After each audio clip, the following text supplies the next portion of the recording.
Hey everyone, one quick thing before we get started here. As impromptu listeners, you obviously value different perspectives, and you may have heard that journalism is more important now than ever. So we wanted to let you know that if you're not already a subscriber, our Memorial Day sale is here for a limited time. Signing up right now is a way to show how much you value our work here on the show and beyond. With this sale, you can get a subscription for just $2 every 4 weeks for your first year. And after that, it's just $12 every 4 weeks, and you can cancel anytime. As always, there's a link to subscribe in our show notes, or you can go to WashingtonPost.com/subscribe. One more time, that's WashingtonPost.com/subscribe. All right, let's get started with the show. Do you have a favorite public media show, either now or from childhood? I have a real visceral memory for Click and Clack, the car show that used to be on NPR, because it's what my dad would listen to when he drove me to swim practice. And so I have these memories of my hair's wet, there's icicles forming, it's cold outside, I've been in chlorine, but we're listening to Click and Clack, the Tafford Brothers, and I'm in the Toyota Camry with my dad. Was this the predecessor for Car Talk? It is Car Talk. Ah, okay. Okay. Talking about Car Talk, but they go by Click and Clack. Got it. Okay, Molly, what's your answer? Well, I think everybody talks about Sesame Street these days, but they are sleeping on Barney. Oh. So I was going to go for Barney. He's the purple dinosaur from your imagination. And mine. Mine is Bill Nye, the science guy, who taught me forever and ever that inertia is a property of matter. The next most important science fact to mitochondria being the powerhouse of the cell.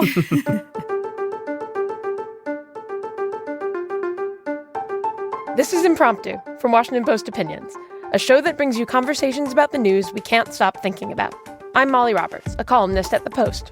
And I'm Drew Goins, author of the Today's Opinions newsletter. This week, we're talking about Sesame Street and the potential of public media in today's political and cultural landscape. Sesame Street just announced a streaming deal with Netflix earlier this week. The agreement was a lifeline for the 56-year-old show, which cut 20% of its staff in March. And that was before the Trump administration terminated a grant that funds educational programs, just like the one that gave us Bert, Ernie, Big Bird, and Elmo. And then President Trump signed an executive order earlier this month directly targeting public media such as NPR and PBS, claiming that they fuel partisanship and left-wing propaganda. The order also says the programs are no longer necessary because the media landscape now has so many other offerings. So today we want to talk through how much this matters. Does a show or program's content change when it's publicly funded versus when it's monetized in the marketplace? And is public media still necessary in today's world, where it seems like a smorgasbord of content is available to every American 24/7? We are once again joined by our colleague and columnist, Monica Hesse. Thanks for having me. So let's start with our own personal feelings about kids' programming on public media. Do you guys have much experience with shows like Sesame Street, Reading Rainbow, Mr. Rogers? Were any of these important to you as a child? As important as Click and Clack? I'm never going to stop feeling stupid for calling it Click and Clack instead of Car Talk. This is deeply real to me. Yeah, so I grew up in a house that only had bunny ears for our television. We didn't even have the most basic of cable packages. So pretty much all I watched growing up was Reading Rainbow, Mr. Rogers, Sesame Street, Ghost Rider, whatever you could get on PBS was the entirety of my media diet. Yeah, I watched all the junk, too. I watched Cartoon Network and Nickelodeon. There was a Chillin' with the Villains hour that I was very into. I talked about Barney. Absolutely, I watched Sesame Street, Mr. Rogers. I don't have really clear memories of sitting down and watching them, but I can picture them so easily, and I can kind of feel the feeling that Mr. Rogers comfortingly gave me. Yeah, there are very visceral memories for me, too. I will, every once in a while, just have this back-of-the-brain vision of something that I think I remember watching from childhood, and suddenly I'm on the Wikipedia page for Sagwa, the Chinese Siamese cat, which ran for one season on PBS in the early 2000s, and I'm like, wow, I learned how silk is made from this program that was both educational and informational. It wasn't a fever dream. It was real. It was a real program. Yeah, exactly. But I want to go back before any of our childhoods to where public broadcasting began. Because back in the 1960s, commercial TV was booming, but there was this moral panic about the types of shows that were on the air and what percentage of it was honestly just advertising, ads for toys, cereal that the networks put in alongside the Saturday morning cartoons that kids were watching. So amid all of this, LBJ signed the Public Broadcasting Act in 1967, with the idea being that it was in the public interest to develop and grow programming for educational and cultural purposes. So that's where we get Sesame Street, we get Masterpiece Theater, which is something we have not mentioned yet, but that is what exposed me to opera for the first time. But we get all these public radio stations across the country, and they're all subsidized a little bit by taxpayers. So does this foundational idea that the government should help fund certain programs still resonate with the two of you today? Yeah, no, it does. I don't think my motivation is so much the moral panic. I just accept as a given, for better or for worse, that there's kind of this tooth-rotten cotton candy television or TikTok, and Americans are gobbling that up every day. But I want them to eat their vegetables too. And I think it's a good thing if government is putting money behind that. So, I'm sold. LBJ had kind of this grand idea. I think what he said was that public television was going to make the nation a replica of the old Greek marketplace where public affairs took place in view of all the citizens. And you might just say, oh, well, that's the internet. On the other hand, that high-mindedness isn't really the internet. Yeah. Yeah, I mean, it's really interesting. I have a 3-year-old, so she's sort of the prime age for Sesame Street. And I was realizing as I prepared for this that she has probably only seen maybe 3/4 of a Sesame Street episode in her entire life. It's not part of her media diet. And yet when I think about the prospect of it going away, I'm like ready to defend Big Bird with my life. I have this visceral sense that it is deeply important, even as I find myself not using it the way that my family used it when I was growing up. Tell me more about where that visceral sense comes from, because I would also take up a machete for Big Bird. Hey, I'd even do it for Oscar the Grouch. But I want to interrogate that instinct a little bit. Yeah, so I think that most of where it comes from me, even though we don't watch it in our house, but when my daughter comes home from preschool, she still knows who Elmo is, and she still sings Elmo songs, and she recognizes him as a friendly person in her world. And all of her friends do. And we go to a preschool that draws from kids who live all over our area and speak different languages at home and have different cultural backgrounds. And they all know Elmo. And I think that for me, in this era in which we are increasingly fractured, having some cultural touchstones that are accessible and available to everyone can work as a foundational language. And I think that that's the part that I find really important. The idea is that there's something that's broadly available for everyone to build a common discussion around. Yeah. The other thing I'm wondering about is whether some of the value in this kind of television is that it's educational, or whether that's the wrong idea, whether maybe television should just be entertaining, a way to fill up time. Are we asking too much of TV shows, do you guys think? I mean, I think it's lovely that it's both of those things. What I love about public television and Sesame Street in particular is that it is so lively and vibrant, and ultimately you're learning, and it makes my little American heart swell that it's something that we pay for as a country. I think that television that has some sort of utility is the only sort that the government should be producing, right?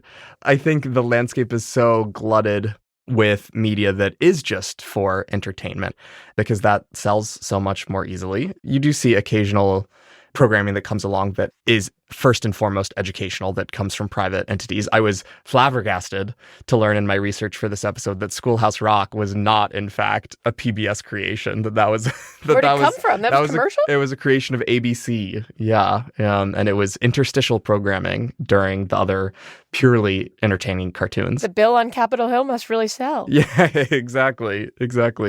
But it also feels very unlikely to me that something along the lines of Schoolhouse Rock would be made today. I think, Bluey is kind of educational, right? Bluey is for the parents. Yeah. Bluey's really for the parents. Is Bluey educational for the parents? Bluey is deeply educational for the parents, but, we can get into the emotional resonance of Bluey in a whole other episode. I think that you're right, though. I think there are shows like Ada Twist Scientist or Llama Llama. I'm probably speaking in a foreign language, but if you have a 3-year-old, these are deeply real shows to you that do exist with learning in mind. Mm-hmm. But I think that when something has the PBS brand on it, the sort of tacit promise is if you need to go in the kitchen and make dinner for 20 minutes, you can set your child in front of the television and they will be safe. And that is a really valuable promise. That's a really strong seal of approval. What it conjures to me is like sitting a kid in front of an iPad, which is a very, very different experience from sitting a kid in front of PBS, right? Like you put that kid down the YouTube rabbit hole that starts with Cocomelon and leads to who knows where. It's very different from setting him down in front of The Count, and then you come back 20 minutes later and things have only gotten as bad as Oscar the Grouch, right? They're like things are only going to go so far. I'm glad we worked in a shout out to Count Von Count. I was worried he would be neglected. I do want to make the point, though, that I'm pretty sure now you can put a kid in front of an iPad and then kid can get PBS or some other publicly funded thing on the iPad, which is great. And those things are tested. The program we mentioned that was just terminated is called Ready to Learn. And it teaches geography and geometry and probably counting. And there's research that shows that it works. And if you watch a show like I learned one is called Molly of Denali, so of course I'm a fan on that, or The Cat in the Hat knows a lot about that, that's probably better than going on YouTube and watching some like egg toy unboxing video or, you know, a bastardized version of Peppa the Pig that somehow transforms partway through, maybe with the help of AI, into like body horror. I mean, this stuff actually exists on YouTube and kids end up watching it, so that's not good. Okay, so I want to talk more about a different kind of moral panic over public broadcasting that is neither to do with advertising for sugary cereals nor with Peppa Pig body horror. The moral panic that we will get into after the break is the one coming from the right. We'll be right back.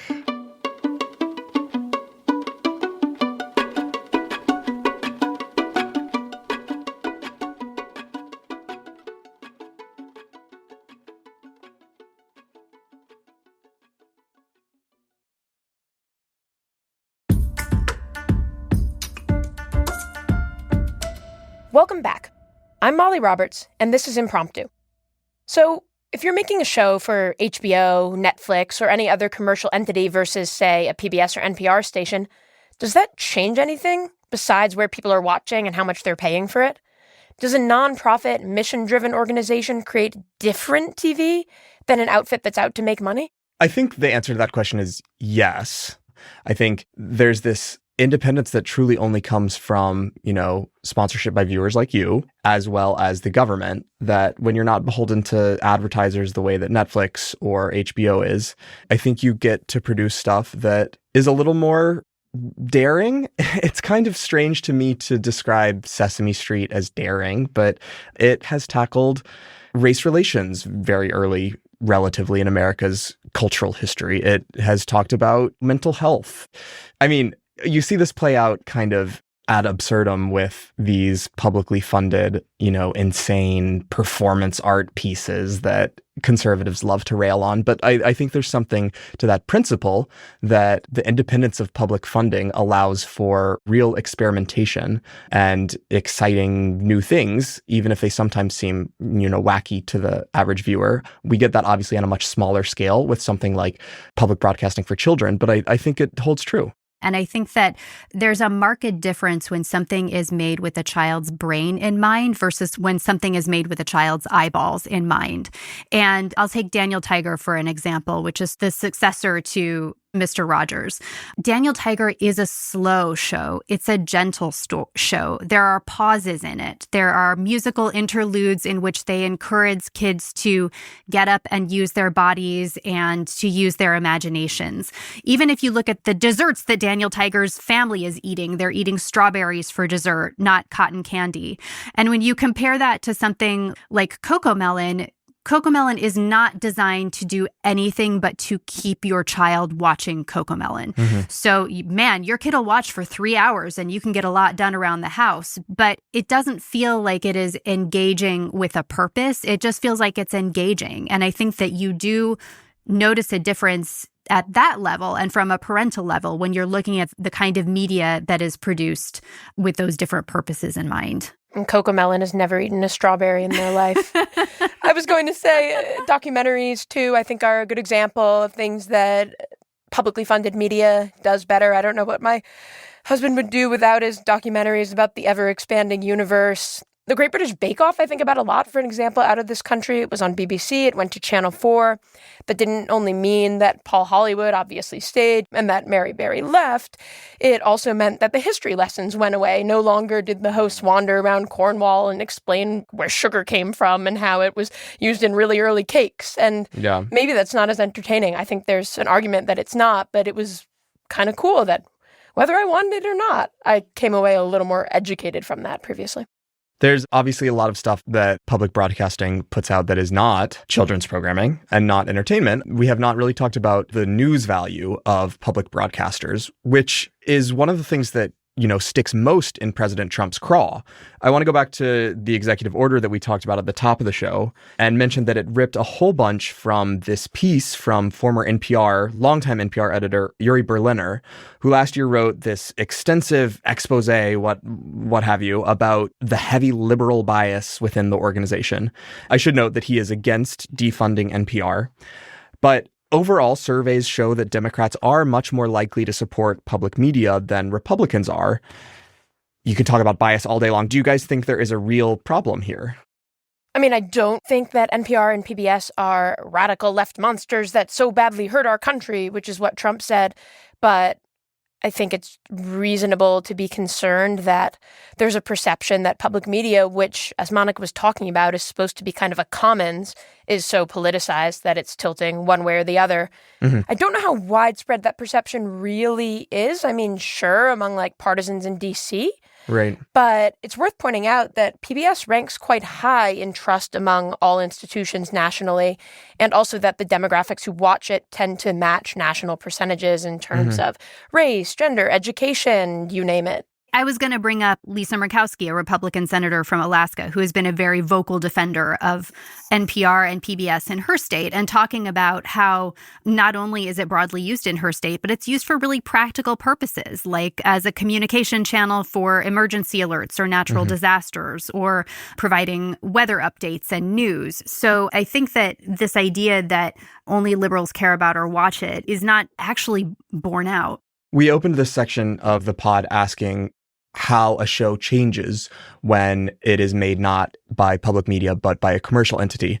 And that ignores the fact that a lot of shows, a lot of programming is simply not going to get made at all.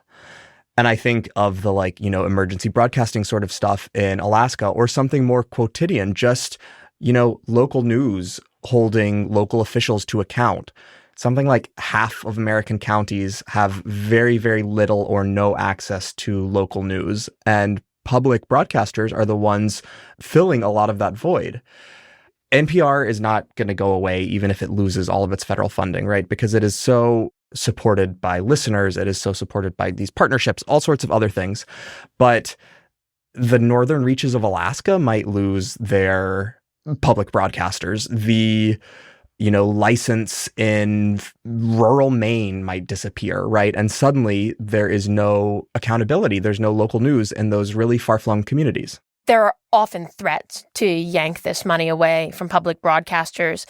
And so far in the end, it at least hasn't all been taken away because Republicans realize that this is valuable to their constituents. Yeah. It's every Republican president since Nixon that has tried to eliminate spending on the Corporation for Public Broadcasting. Yet here we still are, talking about it in 2025. No wonder Oscar is so grouchy. So what do you all think of the idea that we have so much other programming available now, all the streaming networks, but also YouTube, TikTok, that we don't need to put our thumb on the scale for open access, free educational programming? To put it differently, are there still things that only public broadcasters can do? I mean, on the one hand, I'm actually really sympathetic to that question because I don't have time to watch a fifth of the things that I want to watch. And the idea that we need even more stuff is kind of unfathomable to me. But I want there to be a place philosophically to watch 92 Hours of Ken Burns, because someday I will. I have faith that someday I will. And even if I don't, I want that knowledge to be out there, and I want it to exist as part of our public record. I'm with you, Monica. I'm also very sympathetic to this. And as I sit with this question, it really is a matter of pathos that keeps me defending public broadcasting. I was reading a defense of it by the researcher, she's an education researcher, Shelley Pasnick, who had all of this data talking about how exposure to children's programming, such as Sesame Street, sets people up to be entering school at grade level, even if they have not been enrolled in any formal early education program. But she was talking about the places kids might encounter childhood programming from public broadcasters. And she said, at home, at school, at the laundromat. And that really just knocked the wind out of me. I find it hard to believe that a laundromat owner is going to shell out for a Disney Plus subscription to put something like Bluey up on the TV, but he very well might turn that janky TV in the corner of the laundromat to Sesame Street and PBS. And a kid who's there, with a parent, probably a low-income family using a laundromat, might be sitting there for the hour and a half that the laundry takes to dry. And they're like watching something that is enriching them. That really just moves me. And I think that it is very much one of our better angels in this country. Yeah, public broadcasting, it's free, it's far-reaching. You're going to be able to get it anywhere, no matter who you are, where you are, and it's alone in that, and valuable just for that reason. Also, I will take it to the exact opposite spot of the laundromat and also say that when asked about public broadcasting and when asked about Sesame Street, George W. Bush's first head of USAID referred to Sesame Street and its soft power as, quote, the biggest weapon against Al-Qaeda and Islamic extremism, which is incredible. This is in the context of, Trump eliminating funding for an Arab world counterpart for Sesame Street. That, to me, is something that public broadcasting can do that Netflix is not going to do. Yeah, I don't want to get too lofty or high-minded because, this is a half an hour show and we've already talked about CoComelon.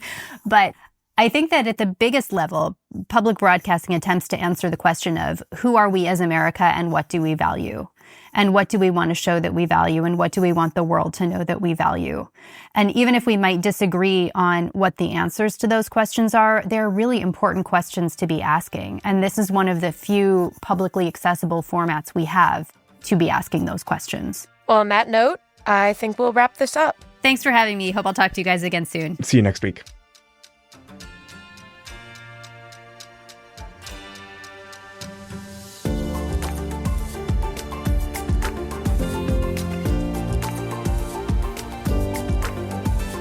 This episode was produced by Hadley Robinson and Regina DeHeer, edited by Jasmine Green, and mixed by Emma Munger. Special thanks to Millie Mitra and Deirdre Byrne. Thank you for listening to Impromptu. Please, viewers like you, send us your thoughts about public media. Email impromptu@washpost.com. And a quick reminder that right now, and for a limited time only, you can become a Washington Post subscriber at $2 every 4 weeks for your entire first year, and then $12 every 4 weeks thereafter. You can cancel anytime. You can become a subscriber right now through the link in our show notes, or go to washingtonpost.com/subscribe. One more time, that is washingtonpost.com/subscribe.